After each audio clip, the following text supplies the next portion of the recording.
Hello दोस्तों, तो हमने नेक्स्ट क्लास में विटामिन्स तक पढ़े थे, तो उससे आगे हमको आज पढ़ना है पाचन के चरण के बारे में। ठीक, तो मनुष्य के शरीर में या फिर किसी भी जीव के शरीर में भोजन का पाचन किस तरीके से होता है और किस किस चरण के द्वारा भोजन का पाचन पूर्ण होता है, तो उन्हीं के बारे में हमको पढ़ना है इस क्लास में। तो आप हेडिंग बनाएंगे पाचन के चरण, तो बना लिए हैं। इसमें आप लिखोगे जीवों में भोजन का पाचन मुख्यतः 5 चरणों द्वारा संपन्न होता है, जो निम्न प्रकार से हैं, जो निम्न प्रकार के हैं। तो पहला है अंतर्ग्रहण,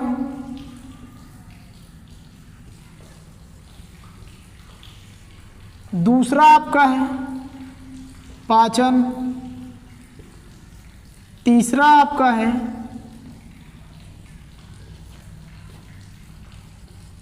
अवशोषण, चौथा आपका है स्वांगीकरण,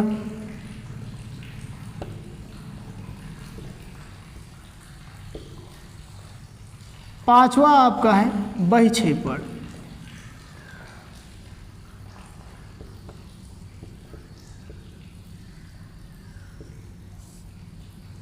ठीक, तो इन्हीं 5 चरणों के द्वारा भोजन पूर्ण रूप से पचता है, पूर्ण रूप से भोजन का पाचन होता है।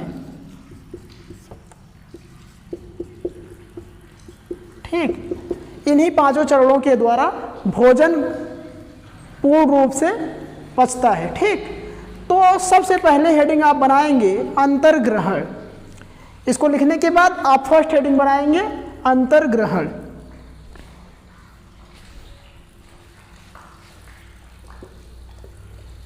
बना लीजिए आप हेडिंग अंतर्ग्रहण।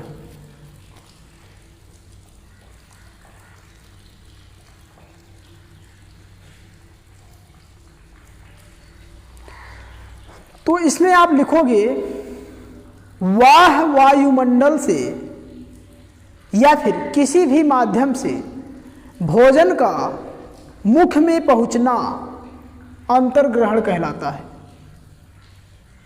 वाह वायुमंडल से या फिर किसी भी माध्यम से भोजन का मुख में पहुंचना अंतर्ग्रहण कहलाता है। ठीक, तो अब आप ये समझ लो भोजन का पाचन सर्वप्रथम कहाँ से स्टार्ट होता है।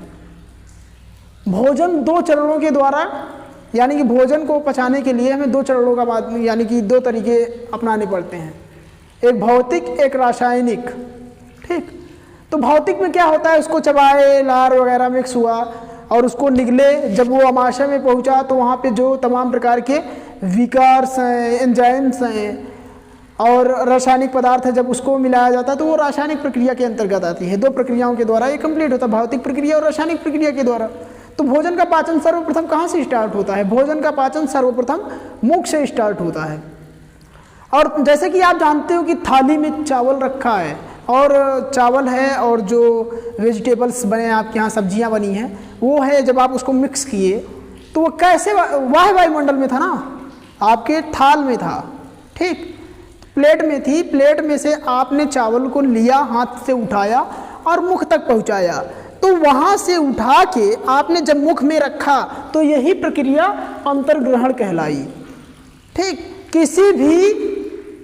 किसी भी माध्यम से या फिर वायुमंडल से भोजन का मुख में पहुंचना, वल्लीवन पहुंचना, ना कि चबाना, पहुंचना अंतर्ग्रहण कहलाता है। ठीक, तो अब आप नेक्स्ट हेडिंग डालेंगे पाचन।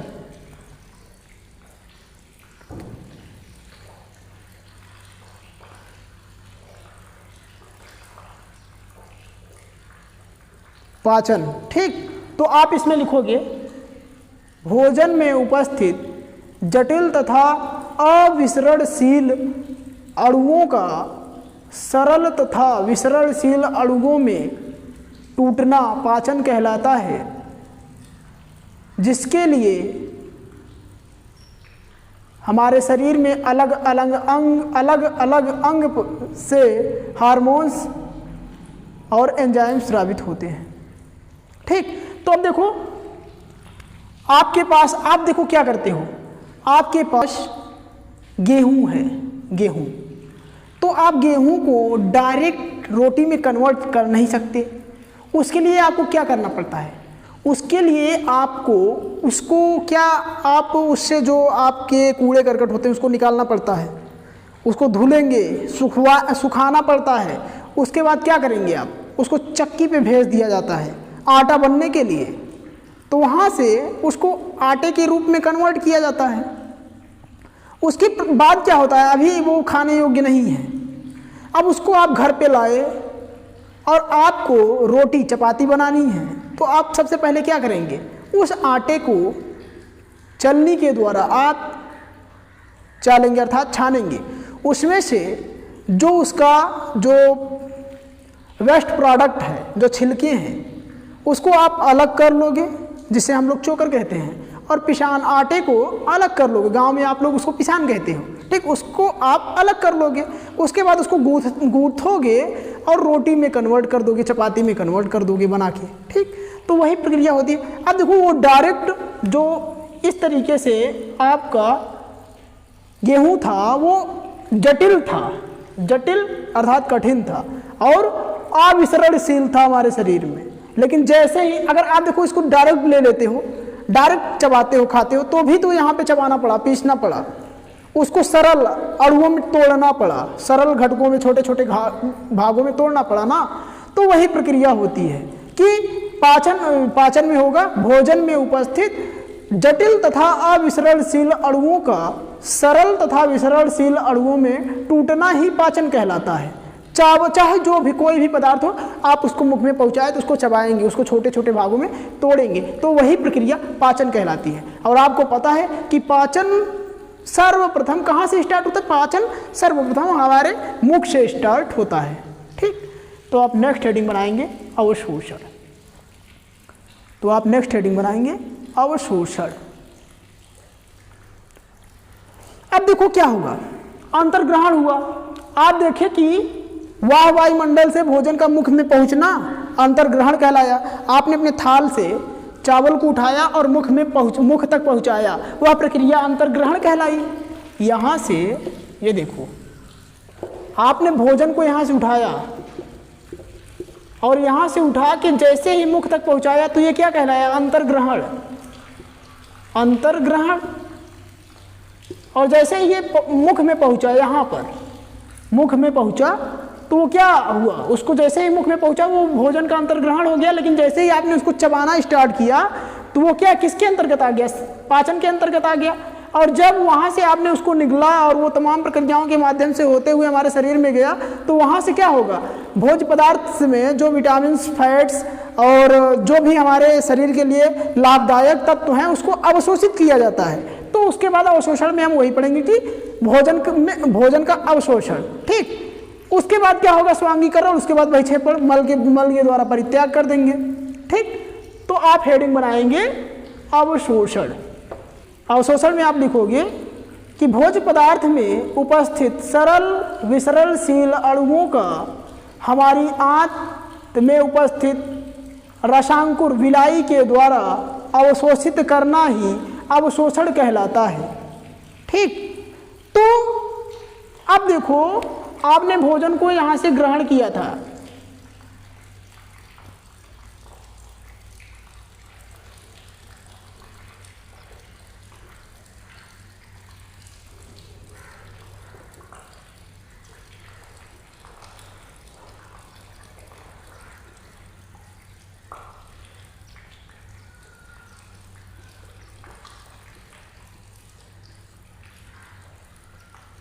अभी इसका बड़ी आंत से हमसे मतलब नहीं है, अभी आप पाचन से संबंधित समझ लीजिए, वल्लीवन अवशोषण से। तो यहाँ पर ये हो जाता है, छोटी आंत आपकी ये जो लंबी सी होती है,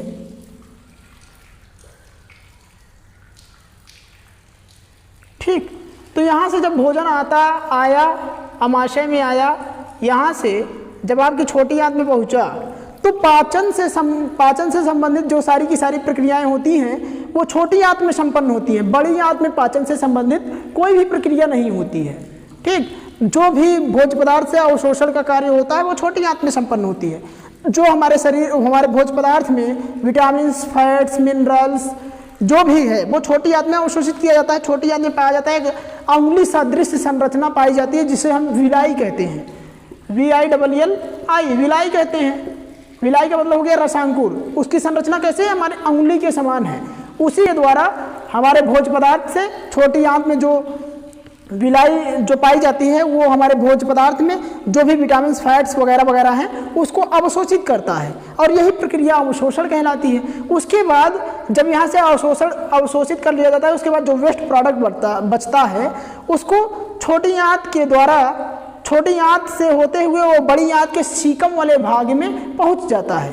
अब देखो, बड़ी आंत में पाचन से संबंधित कोई भी प्रक्रिया नहीं होती है, तो वहाँ पर जो वेस्ट प्रोडक्ट में जो उत्सर्जी पदार्थ बचा हुआ है उसमें जो जल वगैरह है उसका अवशोषण यहाँ पे होता है। उसके बाद जैसे ही वो सीकम में पहुँचा, वहाँ पे जल का अवशोषण हुआ और उसको चिकना बनाने के लिए एक पदार्थ स्रावित किया जाता है। उसके बाद वह क्रमाकुंचन गति के द्वारा होते हुए मलाशय से बाहर निकल जाता है।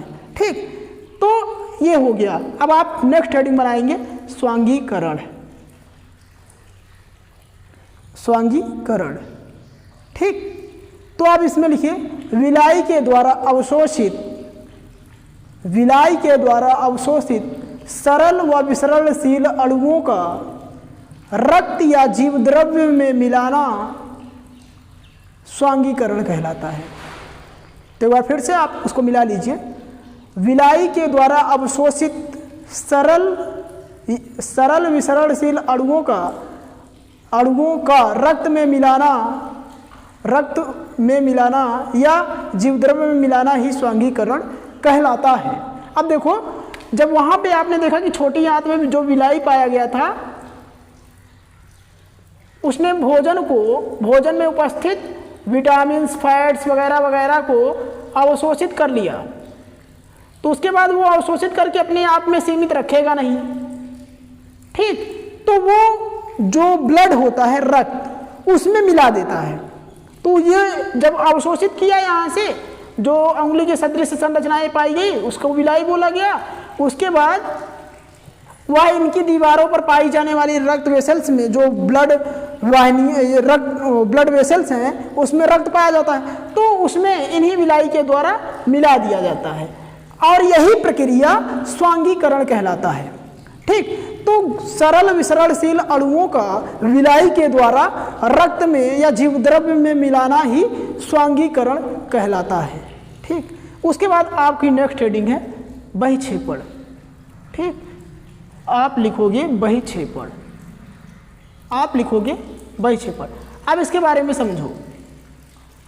अब जो हम लोग भोज्य पदार्थ, जो भोजन को ग्रहण किए, उसमें से कुछ भोज्य पदार्थ, कुछ प्रोडक्ट, जो उत्पाद है वो अपचयित होता है, पचता नहीं है। तो उसी अपचयित भोज्य पदार्थ को, उसी पदार्थ को हमारे शरीर से बाहर निकालना, मलमूत्र के जरिए बाहर निकालना ही उत्सर्जन कहलाता है। ठीक, अब देखो, आप एक एग्जाम्पल लो। आपके पास ऑरेंज है, आपने उसके ऊपर कवर्ड है छिलका, उसको आपने निकाला और उसको मशीन में डाल दिए, जो उसको पेरता है, उसमें से जो जूस को निकालता है उसमें रखे आप। तो देखो, एक तरफ क्या होता है, एक तरफ आप समझ लो जो उसके रस को अलग करके अलग तरफ ले जा रहा है उसको समझ लीजिए आप विलाई, और दूसरा जो आप उसको देखो, एक तरफ कर्दम निकलता रहता है जिसको आप गुज्जी बोलते हैं, तो वो उसका वेस्ट प्रोडक्ट हो गया। अब देखो, वो उस मशीन ने क्या किया, एक तरफ रस को निकाला जो आपके कांच गिलास में गई, तो अब समझ लो कि जो वो मशीन से रस को अलग कर रहा है वो विलाई है, और जो ग्लास है उसको समझ लो ब्लड, तो उसमें देखो वो मिला रहा है, जहाँ आपके कटोरे में वो एकत्र हो रहा है।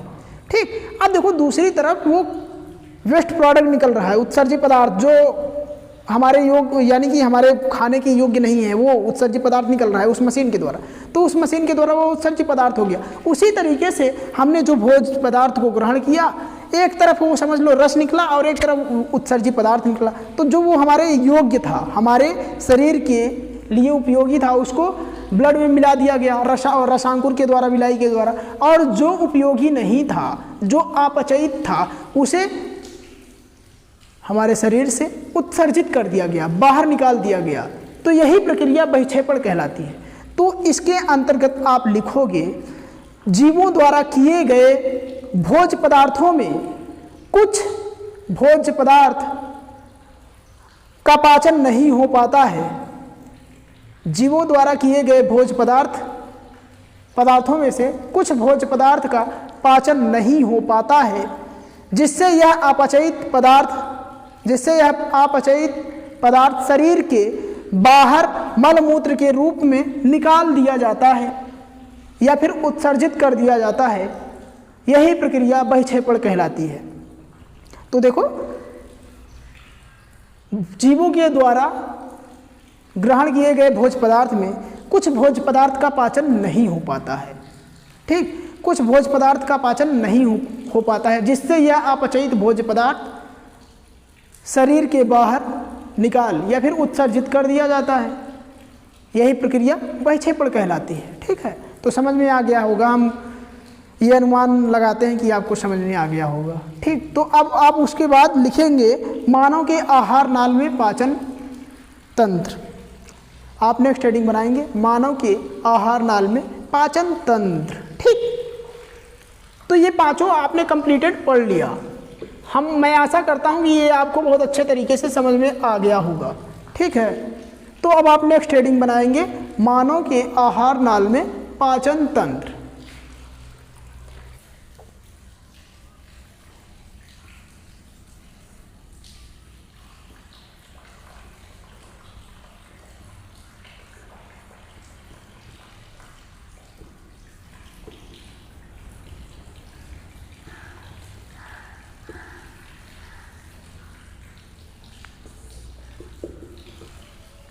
कैनाल सिस्टम, आहार नाल। ठीक, तो आपको पता है कि मानव की संपूर्ण आहार नाल की लंबाई कितनी होती है? 9 मीटर लंबी होती है। मानव की संपूर्ण आहार नाल की लंबाई 9 मीटर होती है, जिसमें से लगभग 6.5 मीटर लंबी हमारी छोटी आंत होती है और 1.5 मीटर लंबी हमारी बड़ी आंत होती है। ठीक, छोटी आंत को 3 भागों में बांटा गया है, बड़ी आंत को भी 3 भागों में बांटा गया, जो हम आगे पढ़ेंगे।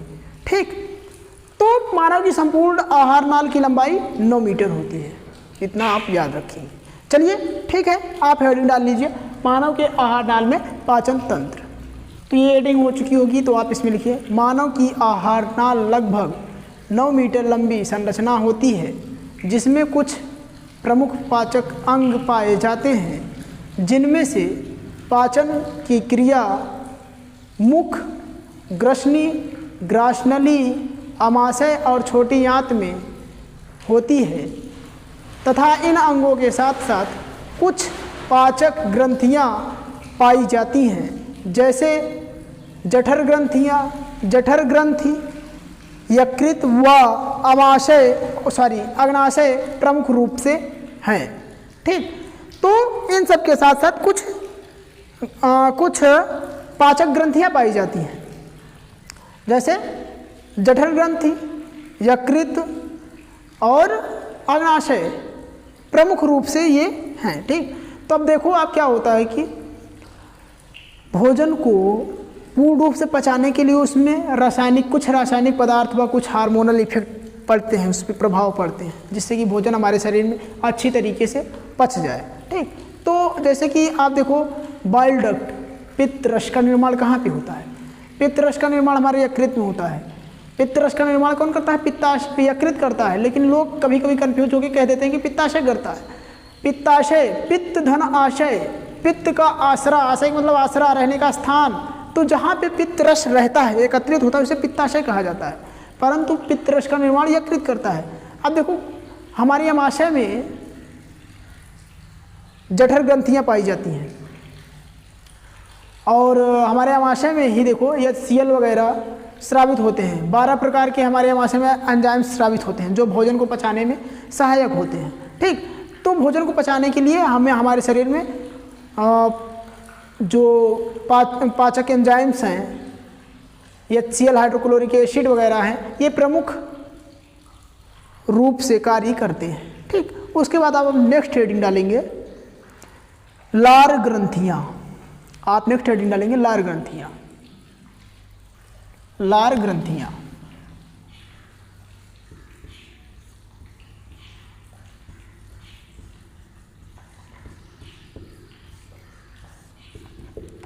तो मानव के शरीर में कितनी जोड़ी लार ग्रंथियां पाई जाती हैं?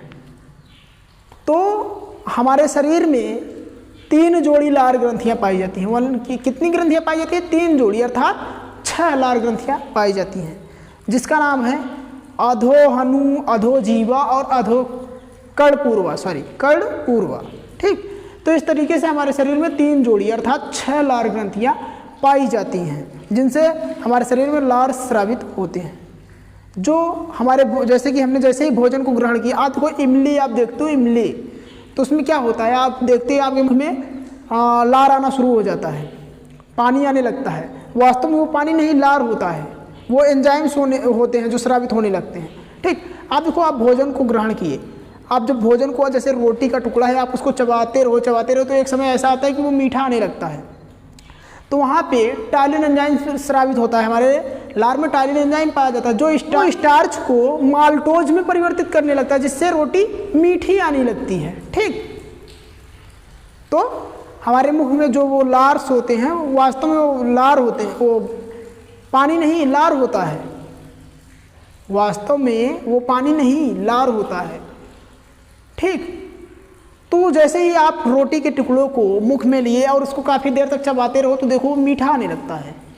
तो वो टायलिन एंजाइम क्या करता है, उस स्टार्च, उसमें जो उपस्थित स्टार्च है, मंड है, उसको माल्टोज में परिवर्तित करने लगता है, जिससे कि काफ़ी देर रोटी के टुकड़ों को चबाने से वो मीठी आने लगती है। ठीक। तो आप नेक्स्ट हेडिंग डालेंगे लार ग्रंथियाँ। तो ये हेडिंग हो गई लार ग्रंथियाँ। तो इसमें आप लिखोगे मानव के पाचन तंत्र में मुख पर 3 जोड़ी लार ग्रंथियां पाई जाती हैं,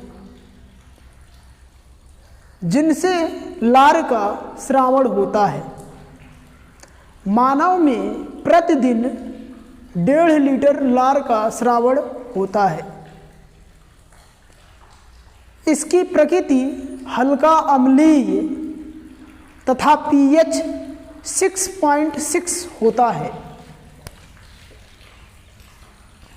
पावर ऑफ हाइड्रोजन 6.6 होता है। ठीक।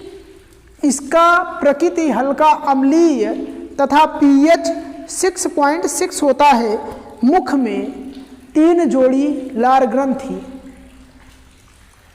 मुख में 3 जोड़ी लार ग्रंथि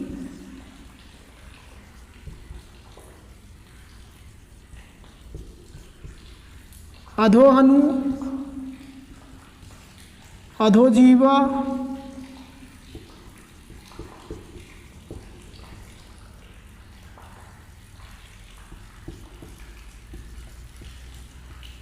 पैरोटिड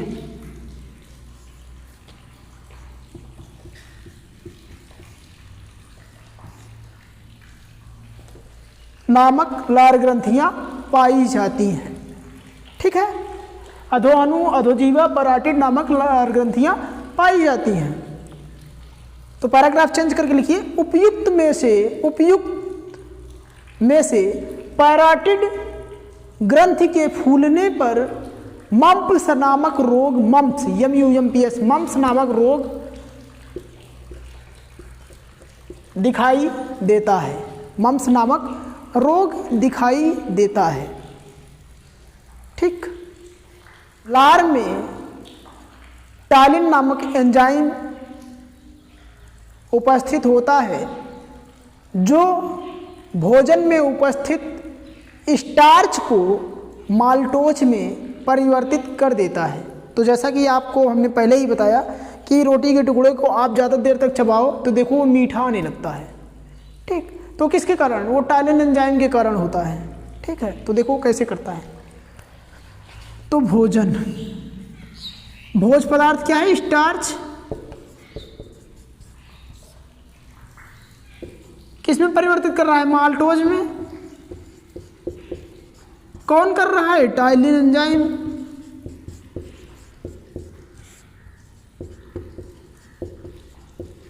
ठीक, तो देखो भोज्य पदार्थ में उपस्थित स्टार्च अर्थात मंड को टाइलिन एंजाइम माल्टोज में परिवर्तित कर देता है, जिससे कि अगर हम रोटी के टुकड़े को ज़्यादा देर तक चबाते हैं तो वो मीठा आने लगता है। वो किसके कारण?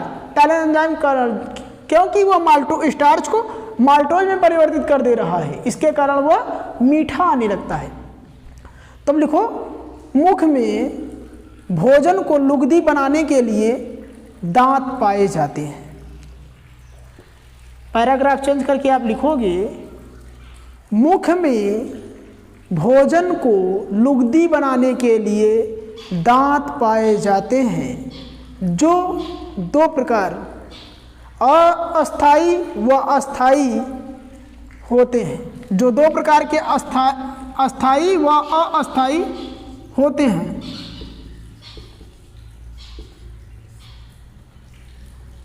व अस्थाई दो प्रकार के होते हैं। तो आप लिखोगे बच्चों में दंत सूत्र, बच्चों में दंत सूत्र। तो आप बताओ कि पहले इसको छोड़ो, आप बताओ कि मानव के शरीर में कितने दांत पाए जाते हैं? बताओ मानव के शरीर में कितने दांत पाए जाते हैं? कमेंट बॉक्स में आप बताओ। 32 ना?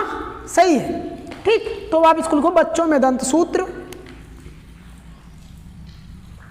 दंत सूत्र 21-20, ये फार्मूला हो जाएगा 21-20 बटा 21-20 इंटू 2 इक्वल टू 10/10 अर्थात 20, अर्थात 20 दांत पाए जाते हैं। आप देखो 10 दांत ऊपर 10 दांत नीचे, तो टोटली कितने हुए? बच्चों में 20 दांत। अब यही आप देखो वयस्कों में दंत सूत्र, वयस्कों में दंत सूत्र, अब इसका फार्मूला हो जाएगा 21-23 21-23 by 21-23 into 2 equal to 16/16 equal to, अगर आप देखोगे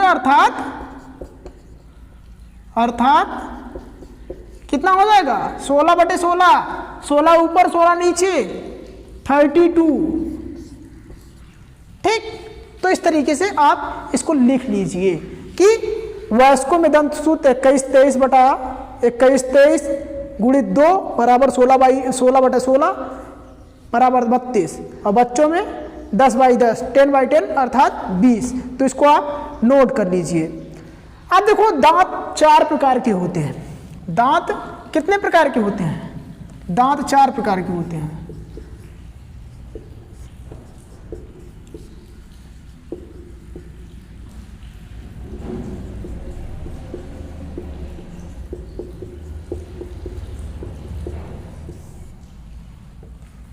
कृंतक, पहला है कृंतक, दूसरा आपका रदनक, अग्रचवर्णक तीसरा,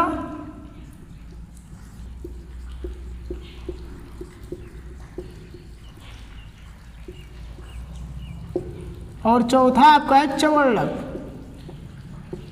इसको भी आप लिख लीजिए कि दांत 4 प्रकार के होते हैं। अब देखो ये जो सामने का दांत है, ये वाला, ये क्या है?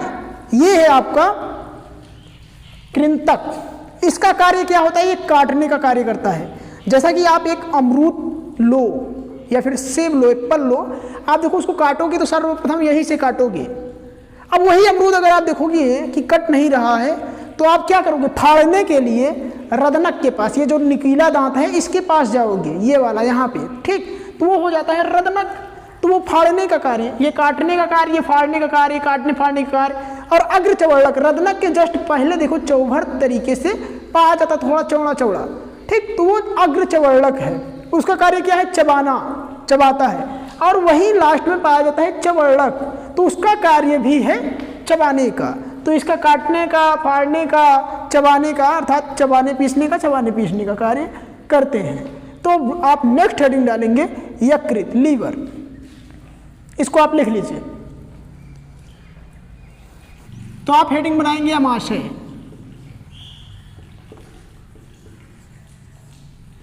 सॉरी वहां गलती से मैंने लीवर बोल दिया था, तो आप सबसे पहले हेडिंग बनाएंगे अमाशय। तो इसमें लिखिए अमाशय की दीवारों पर, इसके अंतर्गत आप लिखिए अमाशय की दीवारों में उपस्थित जठर ग्रंथि, जठर ग्रंथियों से जठर रस स्रावित होता है। जठर रस में HCl, रेनिन, पेप्सिन नामक एंजाइम्स होते हैं,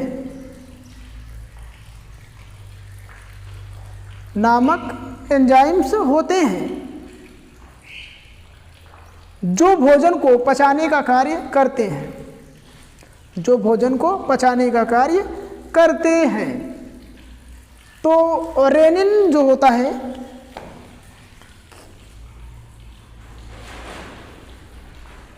दूध में पाई जाने वाली केसीन, दूध में पाई जाने वाली प्रोटीन, केसीन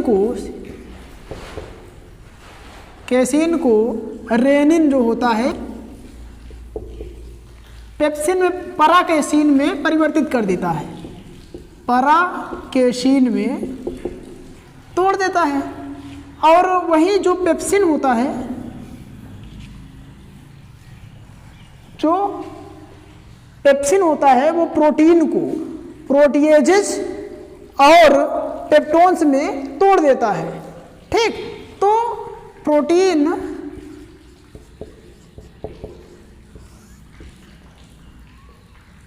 पेप्सिन, ये जो है पेप्टोन्स और पेप्सिनोजन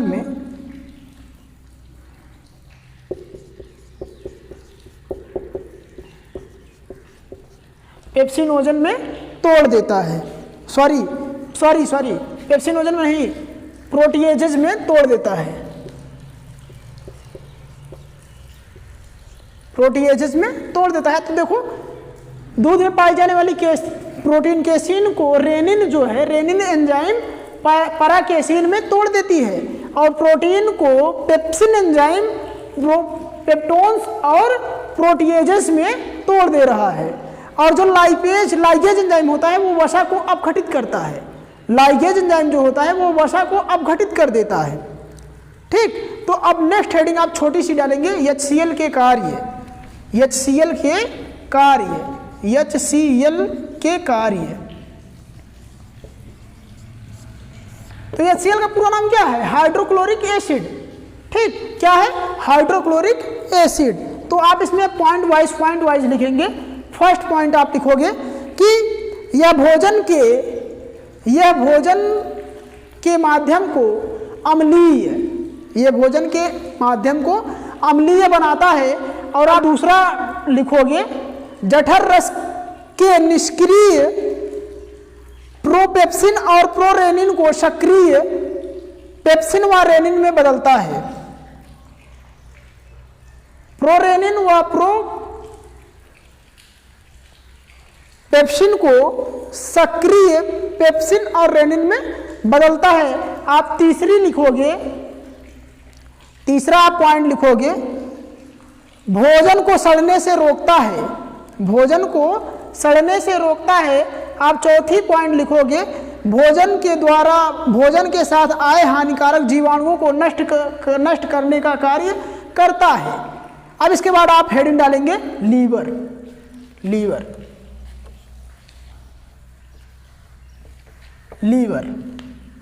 मतलब यकृत।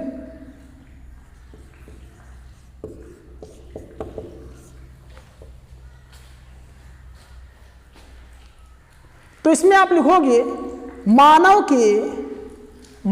के पाचन तंत्र में यह प्रमुख पाचक अंग है,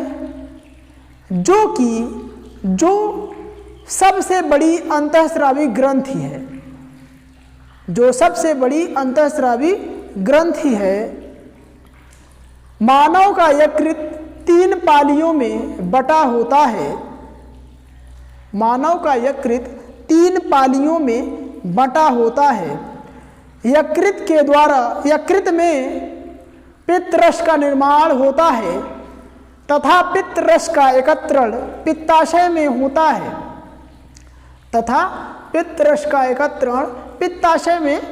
है अब देखो, पित्तरस का निर्माण जो हो रहा है वो कहाँ पे हो रहा है? यकृत में हो रहा है। और पित्तरस को एकत्रित कहाँ पे किया जा रहा है? यकृत पित्ताशय में किया जा रहा है। पित्ताशय, पित्त धन आशय, पित्त के आशय का मतलब क्या होता है? रुकने का स्थान, ठहरने का स्थान, आशय। ठीक, पित्तरस का रहने का स्थान वही पित्ताशय कहलाता है। तो पित्तरस का एकत्रण पित्ताशय में हो रहा है। ठीक है, तो अब इसके बाद आप लिखोगे, एक नोट बनाओ, नोट। तो आप नोट में लिखो, लीवर विटामिन ए का संश्लेषण, मरी हुई रक्त कोशिकाओं का भक्षण तथा ग्लाइकोजेनेसिस जैसा कार्य करता है।